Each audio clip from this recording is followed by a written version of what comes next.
नमस्कार दोस्तों, मैं विशेष शर्मा अपने इस यूट्यूब चैनल पीपीसी लर्निंग में आप सभी का स्वागत करता हूं। आज हम पढ़ेंगे जर्मनी का एकीकरण यानी यूनिफिकेशन ऑफ जर्मनी। यह एक इम्पोर्टेंट टॉपिक है। बीए के एग्जाम्स होंगे या फिर जो बीए बीएड है वहां पे ये 16 मार्क्स का भी क्वेश्चन आ सकता है। और इस वीडियो में मैं इसको कंप्लीट एक्सप्लेन करूंगा। इस वीडियो को देखने के बाद आप इस टॉपिक को बिल्कुल अच्छे से एग्जाम में कर पाएंगे। चलिए शुरू करते हैं। सबसे पहले जर्मनी का जो एकीकरण हुआ, तो आज के समय में हम जैसे जर्मनी को देखते हैं कि वो एक स्टेट है, तो 1870 से पहले वो ऐसा नहीं था, वो कई भागों में टूटा हुआ था। तो सबसे पहले अगर आपको पढ़ना है कि एकीकरण उसका कैसे हुआ, कि कई भागों को मिला के एक बड़ा भाग बना दिया गया, तो एकीकरण करने के बीच में क्या क्या बाधाएं यानी क्या क्या डिफिकल्टीज वहां पे मौजूद थी। सबसे पहले तो ऑस्ट्रिया का प्रभुत्व। यह ऑस्ट्रेलिया नहीं है, ऑस्ट्रिया एक कंट्री है यूरोप में। पहले के समय में यह एक बहुत शक्तिशाली साम्राज्य होता था, तो जो ऑस्ट्रिया था वो नहीं चाहता था कि जर्मनी का एकीकरण हो, यानी उसके पड़ोस में एक बहुत बड़ा देश बने। तो दूसरे नंबर पे हम लिख सकते हैं राज्यों में अलग पहचान की भावना। अब मान लीजिए वहां पे लगभग 39 छोटे छोटे भाग थे, तो वो अपने आप को इकट्ठा एक जगह देखते ही नहीं थे, वो अपने आप को सब अलग अलग मानते थे, तो उनकी अलग अलग पहचान थी। तो अब जब तक वो खुद एक जैसी अपने आप उनके अंदर ये कॉमन यानी जिसको हम बोलते हैं राष्ट्रवाद की भावना नहीं होगी, तो वहां पे एकीकरण करने में बहुत डिफिकल्टी होगी शुरुआत में। जर्मनी के अन्य राजकुमारों का सैन्य प्रतिरोध। अब देखिए, अब जो जर्मनी है वो अलग अलग भागों में टूटा हुआ है। आप में से बहुत से लोग जानते ही होंगे कि जो जर्मनी का एकीकरण किया था उसमें सबसे महत्वपूर्ण योगदान था पर्शिया का। पर्शिया भी वहां का एक प्रांत था, यानी एक छोटा सा या राज्य था जो अन्य राज्यों से थोड़ा बड़ा था। अब अगर वहां का एकीकरण होता है तो वहां पे जो पहले ही लोग देख रहे हैं कि अगर एकीकरण होता है तो राजा कहाँ का बंदा बनेगा, वो बनेगा पर्शिया का। तो जो पर्शिया के अलावा मान लीजिए पर्शिया इतना बड़ा है, तो अगर छोटे छोटे हैं तो इनका जो जो इनकी संप्रभुता है वो तो चली जाएगी। तो ये लोग भी प्रतिरोध कर रहे थे, ये कह रहे थे कि हमें आपके अंडर में आना ही नहीं है।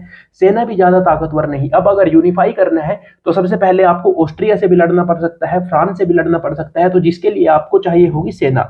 और सेना उस समय उनकी इतनी ज्यादा ताकतवर नहीं थी। धार्मिक असमानता। अब जो जर्मनी है, अब जो हम जर्मनी देखते हैं तो उस समय में जो उसका उत्तरी भाग था वहां पर प्रोटेस्टेंट लोग ज्यादा रहते थे, और जो दक्षिणी भाग था वहां पे कैथोलिक लोग ज्यादा रहते थे, और उत्तर में प्रोटेस्टेंट जो थे वो ज्यादा मात्रा में थे। तो ये एकीकरण में बाधाएं हो गई। अब जो एकीकरण है वो हुआ, उसके पक्ष में वहां पे कुछ तत्व भी मौजूद थे। वो क्या क्या थे? सबसे पहले तो एक राइन कॉन्फेडरेशन बनी थी, वो बनी थी 1806 में। इससे इसमें सभी के सभी जो राज्य है, उनके जो राजा है या फिर जो राजकुमार या वहां पे जो महत्वपूर्ण पदों पर लोग हैं वो आपस में मिलते रहते थे, तो उनके बीच में आपस में संवाद होता रहता था। तो बौद्धिक आंदोलन चला। यहाँ पे एक बर्चन बर्चनस्काफ्ट नाम का एक मतलब ग्रुप बना था, जिस ऐसे हम बोल सकते हैं यह जर्मन छात्रों की एक संस्था थी। यह नेशनल फेस्टिवल के तौर पे प्रत्येक वर्ष एक उत्सव मनाता था, तो वहां से भी लोगों के मन में अपनेपन की एक भावना मतलब एक राष्ट्रवाद की भावना पनप रही थी।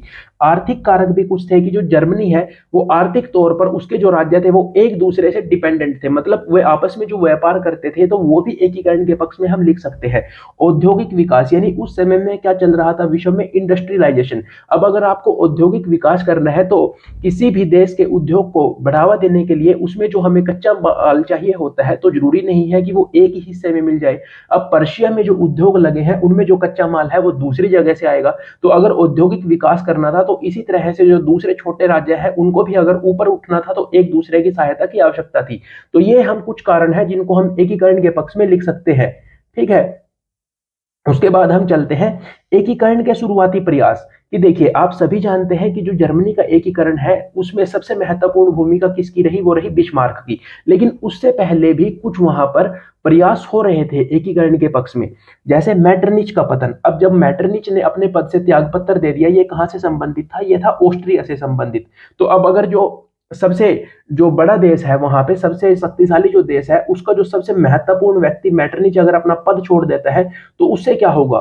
जो जर्मनी के लोग हैं उनको एक आशा जगेगी उनके मन में कि हाँ, अब हम इकट्ठा हो सकते हैं, क्योंकि वहां से हमारा विरोध कुछ कम हो जाएगा।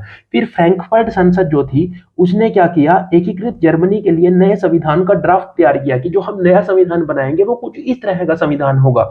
और जर्मनी का जो ताज है वो पर्शिया के राजा फ्रेडरिक विलियम फोर्थ को दिया। लेकिन अब जो फ्रेडरिक विलियम फोर्थ है उसने उस ताज को लेने से मना कर दिया। वो कहता है कि देखिए जो आप कर रहे हैं वो सही चीज है, हमें जर्मनी को यूनिफाई करना चाहिए और आप मुझे अपना शासक स्वीकार कर रहे हैं, लेकिन मैं इसको एक्सेप्ट नहीं कर सकता क्योंकि अभी हमारे पास सेना ताकतवर नहीं है।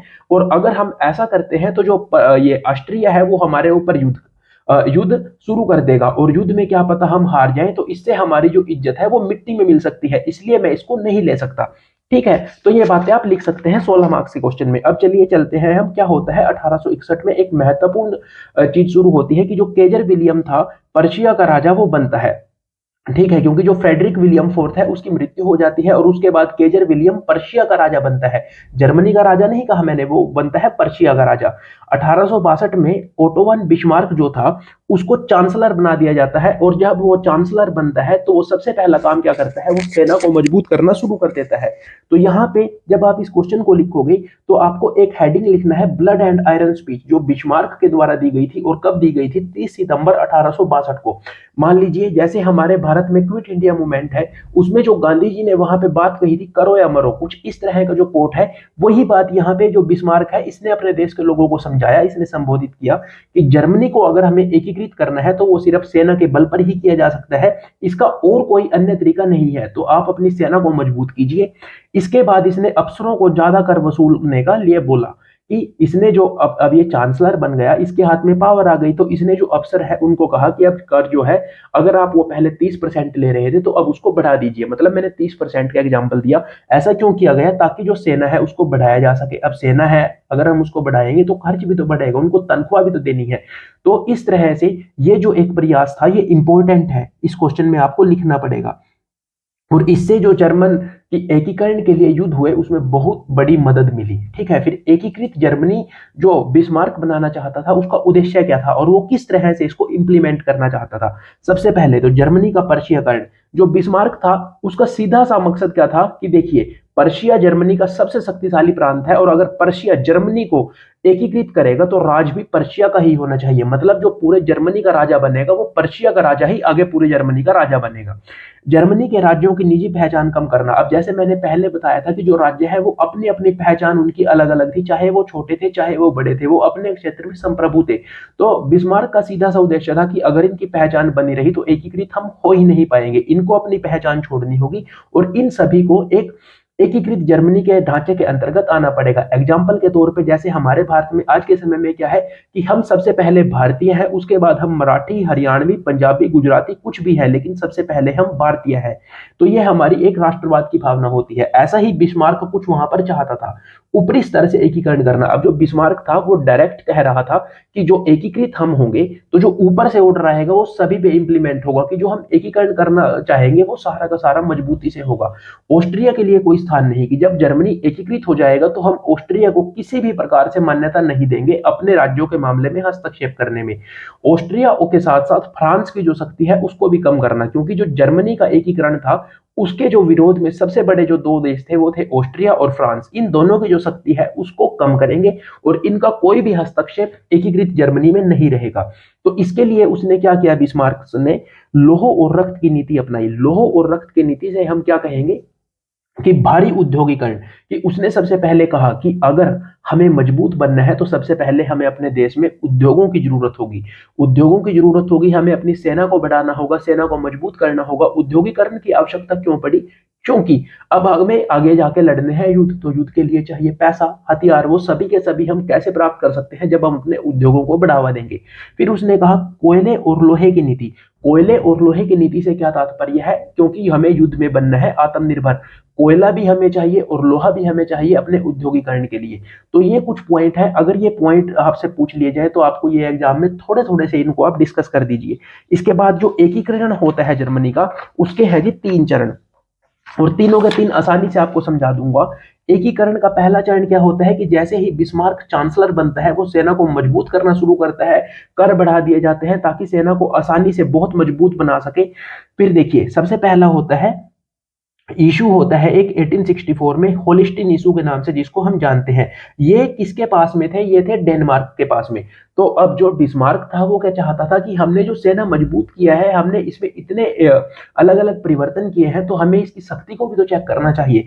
तो वो सबसे पहला काम क्या करता है कि ये जो दो हिस्से थे होलेस्टीन के, ये डेनमार्क के नियंत्रण में थे। डेनमार्क जो एक देश है उसके नियंत्रण में थे, लेकिन यहाँ पे इन दोनों जगह पे सबसे ज्यादा आबादी किसकी थी? जर्मन लोगों की थी। तो बिस्मार्क अपनी सेना की शक्ति को चेक करना चाहता था। उसने सबसे पहला काम क्या किया कि अगर आपके दो दुश्मन हैं तो आपको उनमें से पहले एक के साथ तो मित्रता करनी पड़ेगी। अगर आप एक के साथ मित्रता नहीं करोगे तो अगर आप दूसरे के साथ युद्ध लड़ने जाओगे तो हो सकता है वो तीसरे वाला बंदा आपके विपक्ष में युद्ध छेड़ दे, तो आप दोनों जगह फंस जाओगे। इसलिए इसने सबसे पहले ऑस्ट्रिया के साथ मित्रता की संधि की और डेनमार्क पर हमला कर दिया। दोनों सेनाओं ने मिलकर डेनमार्क को हरा दिया, क्योंकि अब ऑस्ट्रिया और बिस्मार्क की यानी जो पर्शिया वाली सेना है वो मिली हुई है और बहुत मजबूत सेना है। तो वियना की संधि होती है 1864 में। डेनमार्क इसमें अपनी हार स्वीकार कर लेता है और दोनों के दोनों प्रांत इन दोनों देशों को दे देता है। उसके बाद क्या होता है, इन दोनों देशों के बीच में भी लड़ाई बच जाती है कि इसमें से कौन से वाला हम लेंगे। और मतलब जो था सबसे इंपॉर्टेंट बात, जो बिस्मार्क था उसने जो ऑस्ट्रिया से संधि की थी वो सिर्फ डेनमार्क को हराने के लिए की थी, क्योंकि उसका पहले ही उद्देश्य था कि हम ऑस्ट्रिया से भी मतलब नहीं रखेंगे बाद में। तो उसका जो दूसरा चरण चलता है उसमें क्या होता है, ऑस्ट्रिया और पर्शिया के बीच में युद्ध शुरू हो जाता है। इसमें एक सेडोवो का युद्ध है, आप इसको मेंशन कर सकते हैं। इसमें ऑस्ट्रिया की हार होती है, क्योंकि इस समय तक जो बिस्मार्क है वो पर्शिया की सेना को बहुत मजबूत कर चुका था और पर्शिया ने सबसे पहले तो ऑस्ट्रिया को हरा देता है, लेकिन फिर एकदम से जो पर्शिया है वो सीज फायर भी घोषित कर देता है, मतलब अकेले ही अपनी तरफ से युद्ध को रोक देता है, युद्ध विराम की घोषणा कर देता है। इसका कारण क्या था? एक तो अब अगर युद्ध लंबा खींचेगा तो अब जैसे ही बिस्मार्क ने देखा कि ऑस्ट्रिया हार चुका है तो अब हम और ज्यादा युद्ध खींचने की आवश्यकता ही क्या है, क्योंकि एक तो उसकी जो तोपें हैं वो खत्म हो रही थी, उसके रिसोर्सेज खत्म हो रहे थे, वो रिसोर्सेज को और ज्यादा नष्ट नहीं करना चाहता था। ऑस्ट्रिया से उसके पुराने संबंध भी थे, ठीक है, उसके मतलब बिस्मार्क के भी थे और देश के भी थे, जर्मनी के यानी पर्शिया के। अंतरराष्ट्रीय शक्तियों से खतरा, अब जो बाकी जो देश है जैसे फ्रांस हो गया, उनसे भी जो खतरा है, इंग्लैंड से खतरा है, उनको सभी को संयोजन में रख के वो क्या करता है, सीज फायर यानी युद्ध विराम की घोषणा कर देता है। तो एक ट्रीटी होती है प्रेग की संधि, जो होती है अगस्त 1866 में। इसमें क्या होता है, राइन जो फेडरेशन बनाई गई थी उसको समाप्त कर दिया जाता है, एक उत्तरी जर्मन फेडरेशन बनाया जाएगा, ऐसा इसमें डिसाइड होता है। और जो ऑस्ट्रिया है उसके ऊपर 30 लाख पाउंड का हर्जाना थोप दिया जाता है। मतलब ये जो बिस्मार्क है ये पर्शिया बोलता है ऑस्ट्रिया को कि अब जो युद्ध है, आपने हमारे खिलाफ युद्ध किया तो आप हार गए, तो अब आपको हमें 30 लाख पाउंड का हर्जाना देना होगा। फिर बीएस जो संधि है इसको सम्मानजनक संधि माना जाता है, क्योंकि अगर उस समय पर्शिया चाहता तो वो ऑस्ट्रिया को और ज्यादा नुकसान पहुंचा सकता था। तो इसके कारण क्या क्या थे संधि करने के? दूसरी शक्तियों के हस्तक्षेप से बचना। अब जो बिस्मार्क था उसने सोचा कि अगर हम इस युद्ध को और खींचते रहते हैं तो क्या होगा कि जो बाकी की शक्तियां हैं, जैसे इंग्लैंड हो गया उस समय में, फ्रांस हो गया, वो हमारे बीच में आगे हस्तक्षेप करेंगे, लेकिन मैं किसी प्रकार का हस्तक्षेप नहीं चाहता। ऑस्ट्रिया की आने वाले समय में फ्रांस के साथ युद्ध में न्यूट्रलिटी सिक्योर। अब जो बिस्मार्क था उसका लक्ष्य डायरेक्ट था कि सीधा था कि सबसे पहले तो हराना है ऑस्ट्रिया को। ऑस्ट्रिया को हम पहले ही कमजोर कर चुके हैं।